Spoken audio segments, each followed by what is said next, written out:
great picture. You guys will enjoy it. Please, guys, come on. Congratulations. Thank you. You did it. You did it, Mom and Dad. You did it. All right, let's go. Thank you. Hi, everybody. I'm Joey, and this is Paula Reed, Trevor Reed's parents. Thank you all for coming today, and thanks for all of you who we've seen, some of you several times before. And and we like to say this right off the bat, it's, you know, you're also a big part of why Trevor's home today, and you can thank yourselves for that. Without the media and public attention, our government doesn't work the way it's supposed to, and the media makes that happen. And in our case, you've done a wonderful job, and we want to thank you for Yes, that. from the bottom of our hearts, seriously, thank you. So, and I guess I guess real quick, I should also mention certain people in the media at the national level. Patrick Revell with ABC News. While I was in Russia for 14 months, he and some other correspondents there befriended me, and they covered his story. The story was originally broken by a reporter for the New York Times, and then followed up the next week with ABC and Reuters. And then it kind of took off from there. And then Jonathan Franks here, with the help of Montel Williams, helped us several months down the road start bringing, you know, all that together and getting our word out about our son. So we want to thank them in particular, and Jake Tapper from CNN, who's just unbelievable. Yeah. And and everybody at all the networks. But the little local guys are okay. Oh, no, we love all you absolutely. local guys. We're saying, like, y'all stood out in the rain and the snow with us at the VA Center, so we appreciate that, really. And I'll have to pull out my list to go through all of you. So, Yeah. but Yeah. so about today.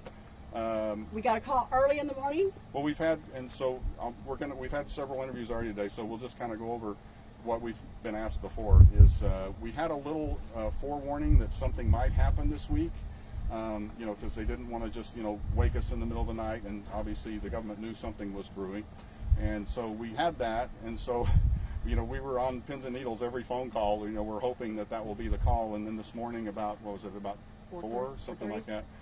We got a call from Roger Carstens, the SPIHA, Special Presidential Envoy for Hostage Affairs, and he said, hey Joey, I've got somebody here I think that y'all might want to talk to.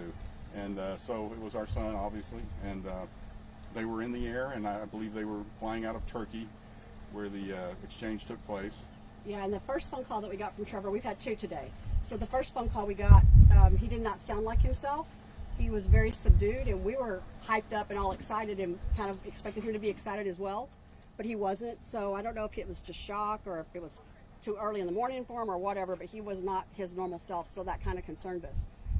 But later in the afternoon, we got a second phone call, and you know, he must have eaten and had some fluids in him, and he was his normal self. So he was happy-go-lucky, and he's, you know, he still looks terrible, but he sounded better. He sounded more like himself. He was cracking jokes and talking, you know, for a few minutes, and so he was more like Trevor. We introduced him to some of the people from the DOD and the State Department who were here helping us today, and introduced them, and then we asked him some questions, and he was, you know, making some smart remarks about, you know, his ordeal, and in particular today. We asked him if he said anything to Mr. Yaroshenko as they passed each other on the tarmac, and he said no, but we kind of looked at each other, and I asked him, you didn't say anything to him in Russian, because Trevor, through his ordeal, now speaks fluent Russian.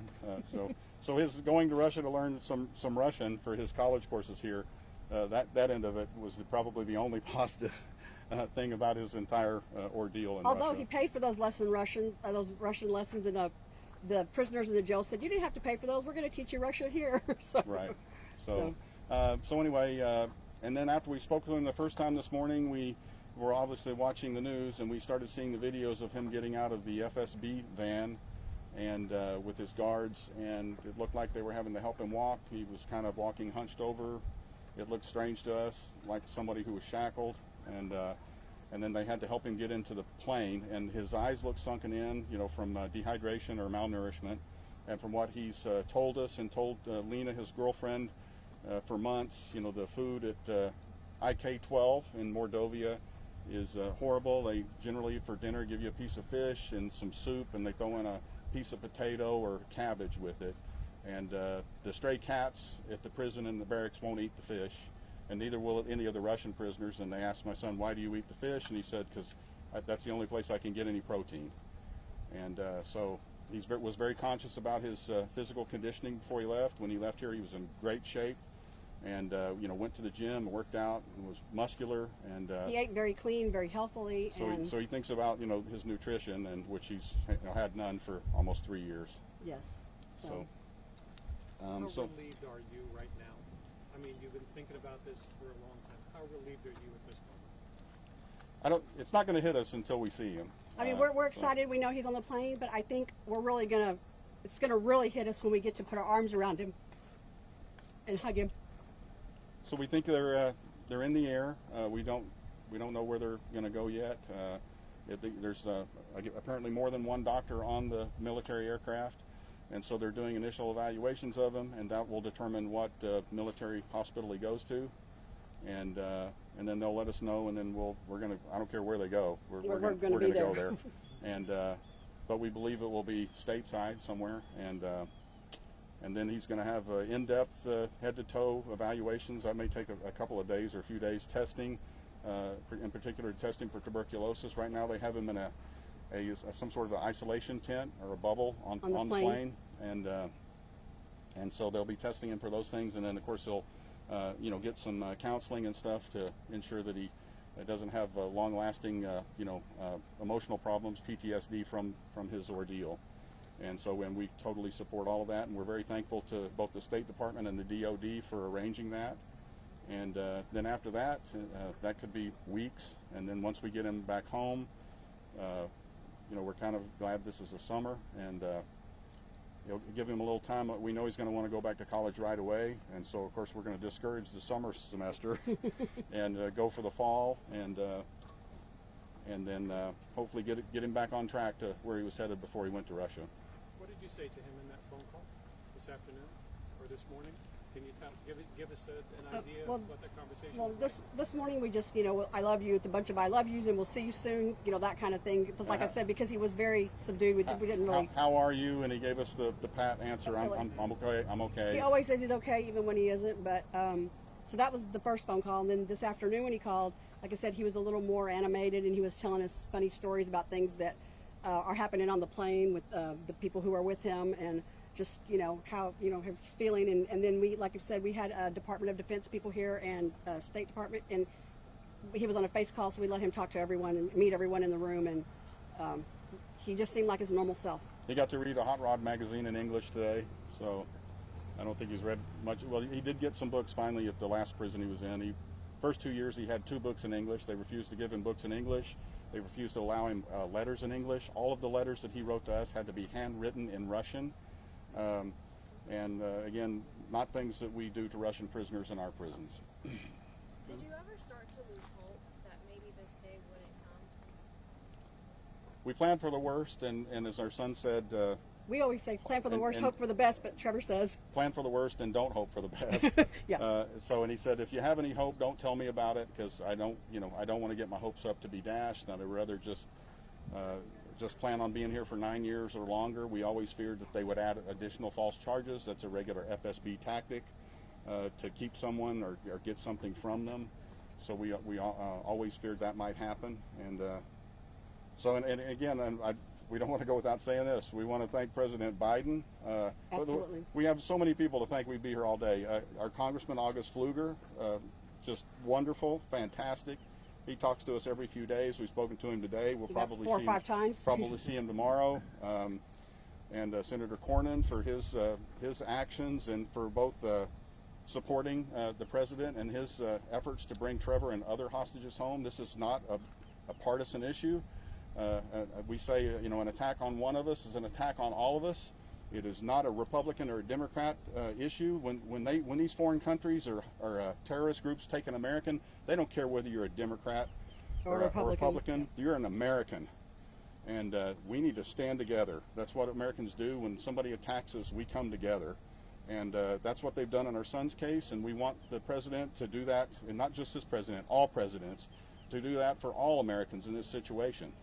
But we're so thankful for President Biden meeting with us and then taking this swift action after meeting with him, we believe that he probably saved our son's life. Paula, Lupe Sabato with Spectrum News. Hi. I met with your friend Crystal earlier today. Oh, yeah. She started tearing up when I asked her, what this meant to her. She said this was the perfect Mother's Day gift for you coming up. It absolutely what is. does that mean to you, coming home for Mother's Day? It's absolutely the perfect gift. And when we got the call early in the week, when they said something might be occurring this week, and I said, am I going to have a happy Mother's Day? And they go, well, we can't say, but just, be ready. So, yes, it's a perfect Mother's Day. It's better, well, not better, but almost as good as the day he was born. So, in light of this gift that you got today, what would you say to the families of Paul Whelan and Brittany Griner right now? okay, so we have a close relationship with the Whelan family, and we talk to them regularly all the time. So our hearts were a little broken when we found out that it wasn't going to, the deal was not going to include Paul, and so our hearts go out to them. We texted with them. We know she knows that. Their family knows that, and as far as Brittany's family goes, we're going to decline to speak about her because we think that that's what her people want. They don't want us to talk about her, so we don't want to do that and make anything worse for her case. But we hope that the Whelan family is going to be having a reunion just like ours soon.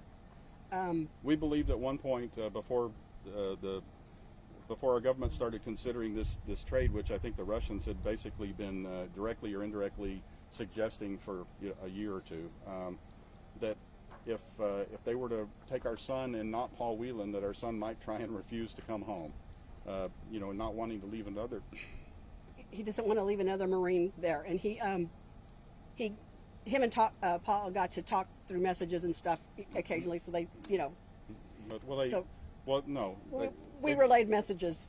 Yeah, from his family For his family to us, and to them then back to those kind of messages. But so at first we thought there was going to be a deal to bring them both home, and I think that it was going to be really hard for Trevor. But and again, that's another thing about the bipartisan support. As long as there's not some crazies in Congress that come out against the president for this action, and the administration can feel more comfortable that it is a true American issue, then maybe they'll be more open to making more deals to bring Americans home, not just exchanges, but whatever it takes to bring them home. Just given what's going on in Ukraine, was there ever a concern that could impact the effort to bring him home? Absolutely, because like we said earlier, we have been told by the State Department all along that these things work on different channels, but you get kind of skeptical of that when you see a war breaking out. And we had been speaking with everyone, asking them, please bring Trevor home before the war in Ukraine breaks out, please, please, please. And that didn't happen. So I have to say, in the first few days after it happened, and we were told that the communications were cut for a little bit, we were a little bit down. But then they said in the next week, okay, we're speaking again. So there was a moment when we got worried about it. And we're not sure what part it played. It had to have played some impact or some part in the story. But Governor Richardson and Mickey Bergman borrowed a plane from the CEO Federal Express, yeah. of Federal Express and flew to Moscow literally days before the war broke out. The day of the war. And they engaged high-level Russian officials about some sort of a trade, which is what they do. And they had some sort of an agreement, some sort of tentative agreement, and I think they brought that back. And then the United States government, I think, saw that opening and then took the opening on their own to accomplish that. But we appreciate everything that the governor and Mickey did to try and bring our son and Paul Whelan home. Mr. Reed, so many of the details are still under wraps. Have you been briefed on how this negotiation came to pass and how your son's release came to fruition today? Not really. What we just told you is all we know, and everything else is just complete speculation. We've been told we will know later, but not immediately. We'll know when we see it on the news. And here's a boring question. You're both sporting Camp David shirts. Can you tell us what? Oh. Well, we just happened to put them on, and mine's different than hers, I think. So, but our son was a presidential guard under the Obama-Biden administration, and all the people who work there, they have a family day.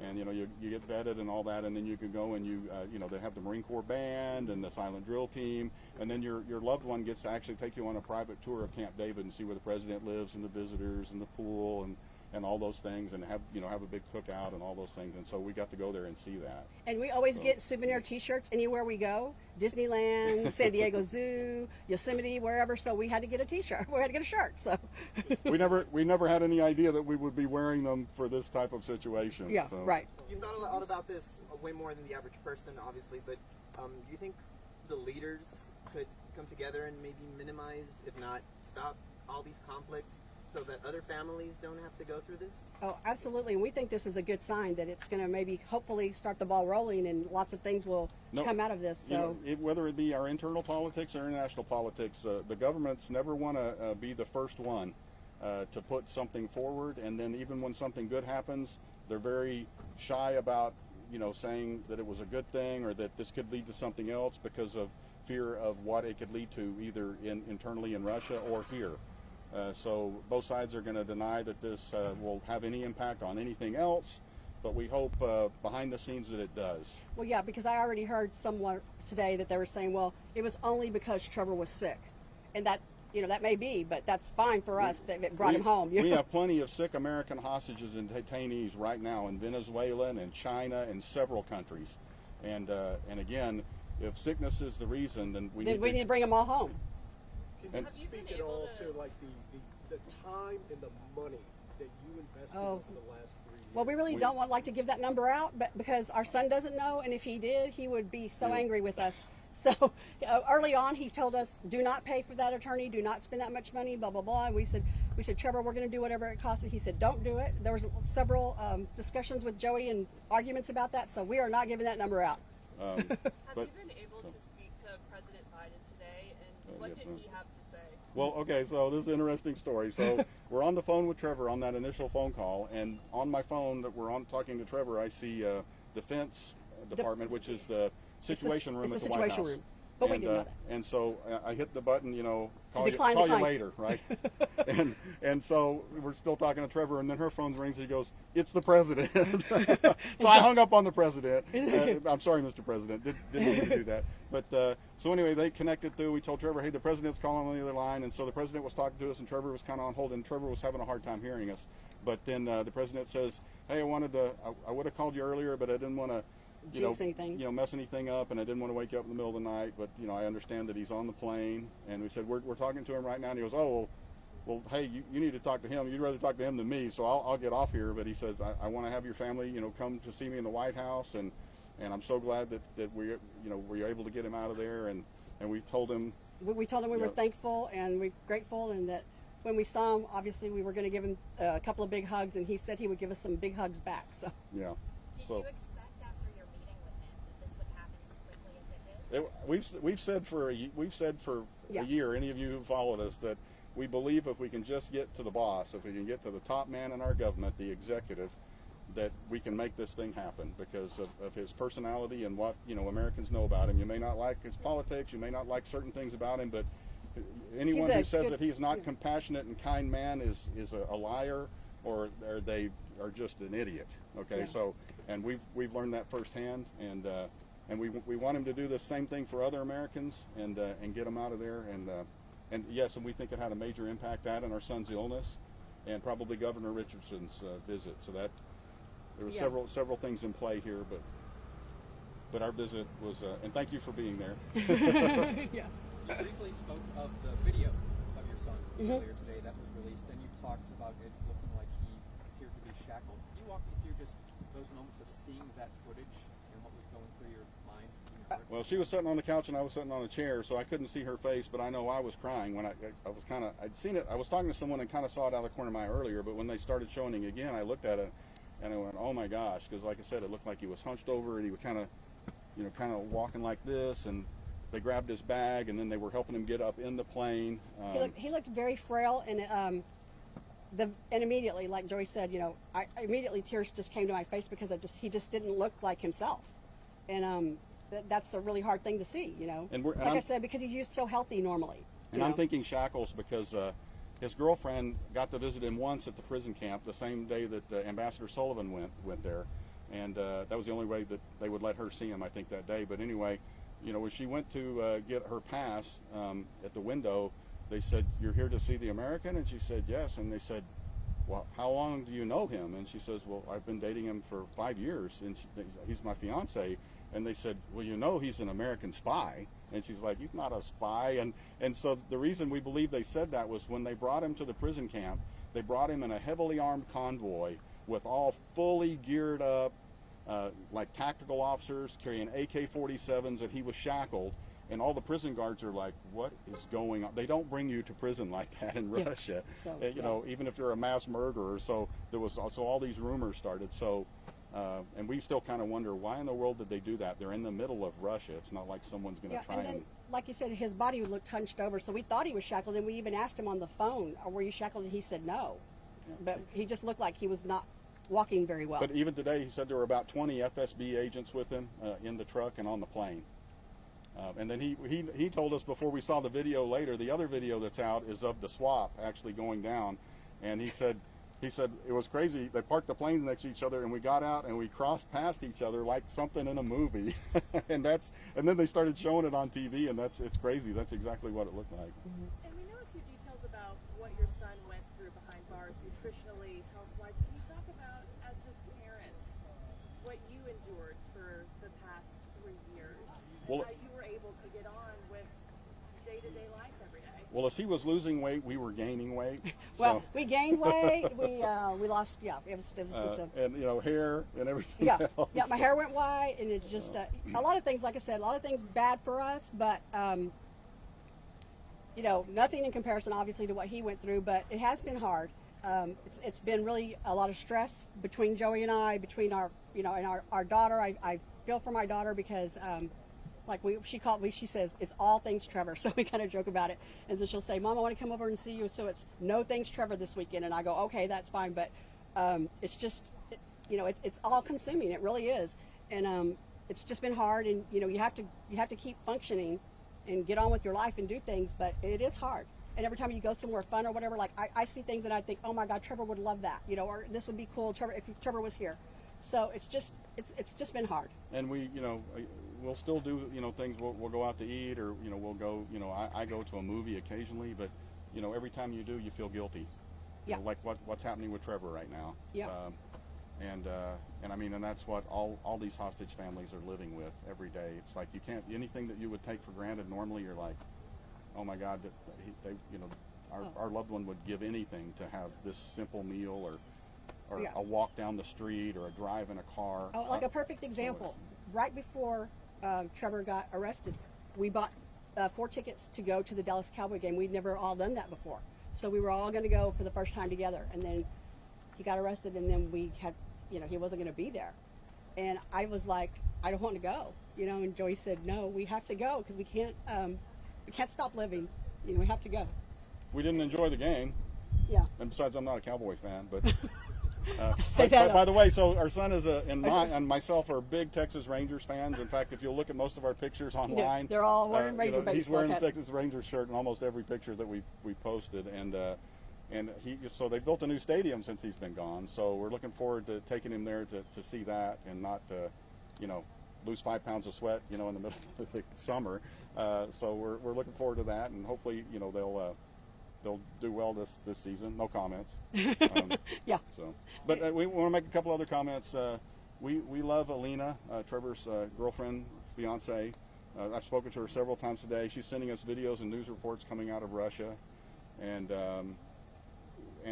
so anyway, and we miss her, and we wish that she was going to be here when Trevor comes home. She was crying. She's crying when she found out that he had already left Russia. And all of our friends in Russia. I mean, the Russian people were always so wonderful to us, and I've gotten so many, congratulations, and we're so happy from our friends, our translators, our attorneys in Russia, news people, reporters in Russia. We just want people to remember that the war going on right now. There's bad things happening. There's always bad things that happen from any military in a war, and so those things happening by certain people in their military and by their government, like what they've done to Trevor, that is not the Russian people. And sometimes the Russian people are being misguided, as some people in our country are misguided. And we just have to remember that when you don't ever be mean to a Russian person that you see on the street in America, because they're not responsible for this. In fact, they're probably here because of that. So just remember that. Can you tell us about what's next for you two? What are your plans tonight, tomorrow, in the coming weeks? Like I said, we're waiting for the Department of Defense to tell us where Trevor's going to be, and then wherever he's going to be, we're going to be there. So we don't know what all that's going to involve yet, but and they told us they'll make arrangements or whatever for us to be there, and they will accommodate us once we get there. So. And in the next month, I'll be looking for a job to help pay for some of our expenses. So if anybody knows of a small town that needs a fire chief, I'm available and totally certified. So. And I'm not going to work. I'm going to stay home with Trevor every day and make him anything he wants every day. His favorite meal every day. Is this home for Trevor? Is this where he will? He was living here at the time, but when he comes back, he's going to want to go to. He may change schools and he may go far away, but wherever he goes, I'm going to go to college with him. I will be there with him. And I've seen several neighbors stop by and drop off flowers. It seems like you guys are a really close community. How are they feeling about all this, and how involved were they with all of this? Well, I think people, our friends and our neighbors, I think they largely feel like us. You feel kind of helpless. Like, what is it we can do? You know, I mean, we meet people and they say, "What can we do?" They see our stickers on our cars, or they recognize us and say, you know, you can write an email to the president. You can call your. It doesn't do any good to call your congressman and your senator, because they're already on board. You know, we've already had resolutions in Congress, and so it was really a matter of just prayers and you know, some emails, and so people feel kind of hopeless. But man, I mean, all of our neighbors today are like. It's great. And then like our community's really. It's a smaller community, and everybody's been really nice to us, especially because, you know, we haven't lived here but maybe 10 years. Yeah, but you know, Trevor wasn't living here, and so but for them to get on board, and we have posters and signs of Trevor all over town. You know, and I've got like 4 or 5 messages of people saying, "Let us know when Trevor's coming home, and we're going to just turn the whole town yellow with ribbons on every tree." You know, so we have a great support in Granbury.